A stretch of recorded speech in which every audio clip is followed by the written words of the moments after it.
Eu sou Ederson Castro, engenheiro civil. Esse aqui é mais um vídeo aqui para o canal da Castro Engenharia, um escritório de regularização que existe há 14 anos em São Paulo. E eu vim trazer algumas atualizações. A primeira é que a lei de anistia foi prorrogada mais uma vez até 30 de abril de 2026. Essa é a anistia mais longa, né, da história. A última saiu em 2002. Tá tremendo um pouquinho aqui, né? Vocês me perdoem por isso. A última anistia saiu em 2002. O prazo era 180 dias, se eu não me engano foi prorrogado mais uma vez, então durou apenas 12 meses.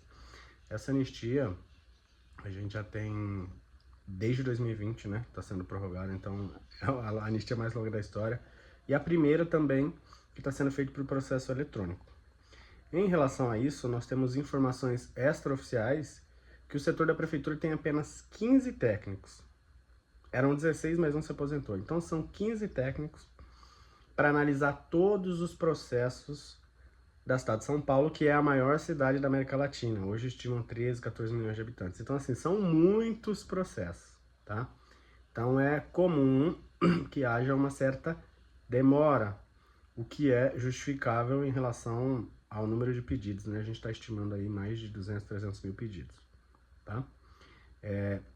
E aí eu quero trazer também uma situação aqui que gera muita dúvida, que é o seguinte: eu tenho um processo de um cliente que foi aprovado, está no finalmente para ser aprovado, mas no caso desse cliente, ele ultrapassava o coeficiente de aproveitamento, ou seja, ele tinha mais construção do que deveria. Ué, mas mesmo na lei de anistia, tem mais construção do que deveria? Sim, a lei de anistia também não perdoa tudo, né?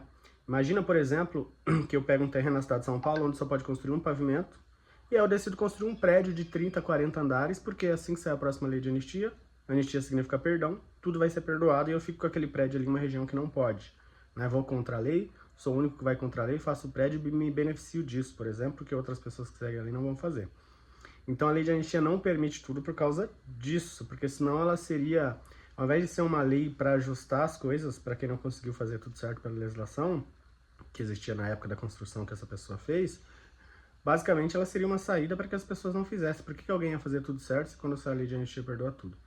Então, mesmo na lei de anistia, há sim limitações, tá? No caso dessa cliente, por exemplo, perdão, numa área de 15 metros quadrados, a gente vai ver aqui certinho, se não me engano, 14 ali para 15, passava.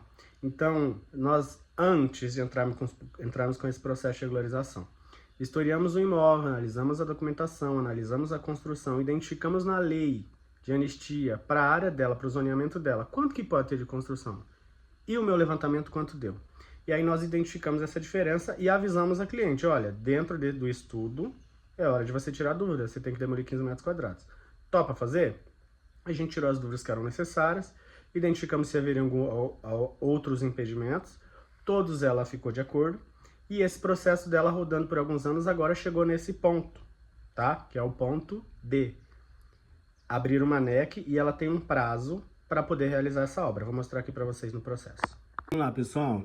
A gente está aqui dentro do sistema, tá? Hoje é dia 26/2.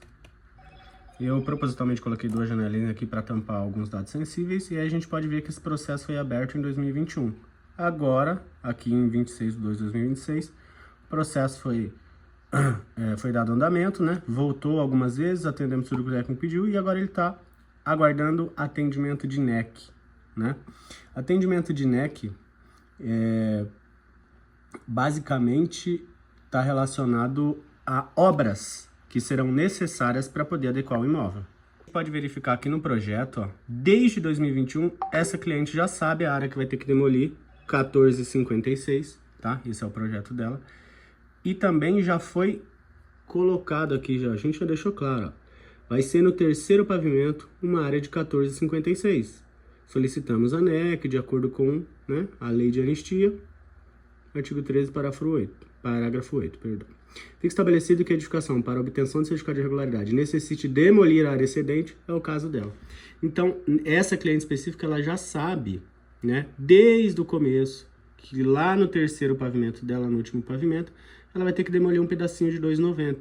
É um telhado que ela fez ali por último, já não estava muito satisfeita com ele, e para ela tudo bem abrir mão desse telhado para poder conseguir a regularização. Perceba que todos os outros pavimentos que existem mantêm igual, só esse último telhadinho aqui. E aí fica a pergunta, e será que no meu caso tem um telhadinho? Ou é uma área maior? Depende, existem situações que essa área aqui, ao invés da gente demolir, a gente paga uma coisa que se chama outorga onerosa, a gente compensa financeiramente, tá? E aí eu volto aqui mais uma vez para trazer a importância do estudo de viabilidade técnica. Uma pessoa que pega o teu processo e dá entrada na prefeitura, não, tudo bem, vamos regularizar, a lei de anistia perdoa tudo, e ela não verifica isso aqui, isso pode implicar em você ter que demolir 2 pavimentos, por exemplo, como já aconteceu aqui, onde o coeficiente básico e máximo era 1, né? Nesse caso dela, ela tem 1, 2, 3, 4, apenas 15 do quarto pavimento foi necessário. Isso, obviamente, porque as outras questões a gente justificou por outros meios, né? Então, se você tem um imóvel para regularizar, fica esperto com isso, entre outras situações. A partir de agora, abre um prazo de 180 dias, ok? Em 180 dias, a gente faz o seguinte, a gente envia um laudo comprovando que foi demolida essa área, com foto, a RT da empresa que fez demolição e tudo mais, e aí o processo vai ser aprovado após a gente entregar essa documentação. Então é isso, se atentem, tá? A gente ainda tem prazo na lei de anistia, é possível que o seu processo demore um pouquinho então, mas como vocês podem ver, sai. Nesse caso dessa pessoa aqui, levou aí, a gente tá no começo de 2026, né? Então levou 21, 22, 23, 24, 25, 5 anos, tá? Então, para quem deseja se regularizar, é importante se atentar ao prazo e também se atentar a detalhes como esse, tá? Fica um pouco complicado quando uma pessoa faz uma espécie de... Você contrata essa pessoa para fazer algum tipo de levantamento ou justamente entrar com a regularização, e se ela não faz essa análise de forma anterior, porque isso pode implicar que, ao entrar com o processo, você já está dizendo que tem ali, como essa cliente aqui, 4 pavimentos. Se a prefeitura disser que 2, que 3 não são permitidos, você não vai poder entrar com o processo. Mas se essa pessoa não fizer essa análise, ela vai entrar com o processo sem saber disso. E quem que vai te dizer sobre esses pavimentos que podem e os que não podem é a prefeitura. O problema é que assim que ela disser, ó, você precisa demolir, e você falar, não, aí é muito. Eu não analisei antes, não sabia que era tudo isso, eu prefiro não continuar. A prefeitura, ela não... finge, ela não vai a partir daquele momento, tudo bem, deu para regularizar, vamos fingir que a gente não sabe dessa irregularidade. A partir desse momento, seus dados são enviados ao setor de fiscalização e muito provavelmente você vai ser multado em R$10 a cada metro quadrado de construção, ok? Então, se você precisa se regularizar, se você tem interesse em verificar a lei de anistia, o primeiro passo é fazer um estudo de viabilidade técnica, como foi feito no caso dessa cliente. Se você precisar de ajuda com isso, entre em contato com a gente, nossos contatos estão na descrição do vídeo.